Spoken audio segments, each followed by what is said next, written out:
औरंगाबादेत निघालेला बहुजन क्रांती मोर्चा याची आता थोड्या वेळापूर्वी सांगता झाली आहे। पोलीस आयुक्त अभितेश कुमार यांना मागण्यांचं निवेदन दिलं आणि मग हा मोर्चाची सांगता झाली। दरम्यान या मोर्चाला विराट गर्दी आज जमली होती। अॅट्रॉसिटी कायदा अधिक कडक करा, ओबीसीच्या आरक्षणाला कोणताही धक्का लावू नका आणि मुस्लिम समाजाला आरक्षण द्या, अशा प्रमुख मागण्या या मोर्चाच्या होत्या।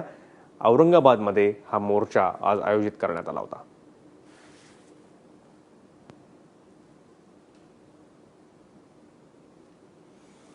या मोर्चामध्ये काही वकील सुद्धा सहभागी झाले होते। त्यांच्याशी बातचीत केली आमचे प्रतिनिधी कृष्णा केंडे यांनी।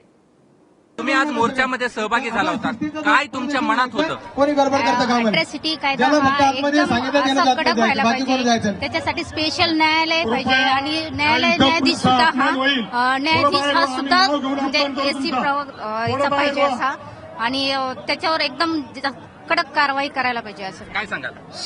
तिची शिक्षेमध्ये याच्या जी कमी आहे ती शिक्षा वाढवावी आणि जे न्यायालय आहे तो जो न्यायाधीश आहे तो न्यायाधीश या समाजाचा असावा जो त्या अॅट्रॉसिटीची त्याला सिरियसनेस कळते।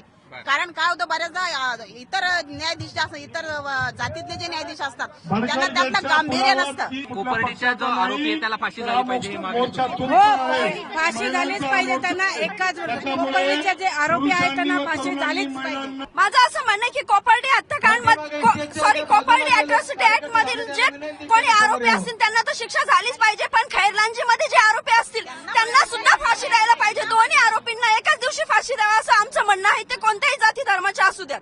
हे सगळ्या मोर्चेकरी महिला होत्या, खास करून या वकील क्षेत्रातल्या महिला होत्या आणि त्यांच्या सगळ्यांच्या ज्या प्रतिक्रिया आहेत त्या आपल्या समोर आहेत आणि त्या आपण ऐकलेल्या आहेत। कॅमेरामन मोहम्मद समीसह कृष्णा केंडे, एबीपी माझा, औरंगाबाद।